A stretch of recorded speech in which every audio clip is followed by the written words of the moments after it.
Good morning সবাইকে। তো দেখো, জয়চণ্ডী পাহাড়ে ওঠার পরের মুহূর্তের ভিডিও তোমাদের সামনে নিয়ে এসেছি। জয়চণ্ডী পাহাড়ে ওঠার পরে প্রথমেই আসে বজরংবলীর মন্দির, ভীষণ সুন্দর, পাহাড়ের একদম গায়ে।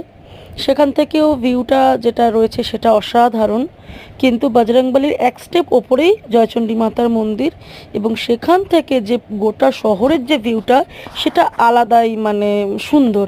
তো এই দেখো, জয়চণ্ডী মাতার মন্দিরেও চলে এসেছি। তো ভেতরে আমি আর ঢুকিনি, কিন্তু বাইরে থেকে তোমাদের সাথে শেয়ার করছি। তো এখানে দেখো, পুরোহিত তিনি দাঁড়িয়েছিলেন, আর ভেতরে ছিল জয়চণ্ডী মাতার মূর্তি। ভীষণ সুন্দর, অসাধারণ একটা অনুভূতি। দেখো, এই যে একদম টপ থেকে পুরুলিয়া শহরটা গোটাটা দেখা যায়। এক সাইড দিয়ে চলে যাচ্ছে ট্রেন, এক সাইডে রয়েছে জলাভূমি এবং ওপরে খোলা আকাশ। অসাধারণ একটা চিত্র।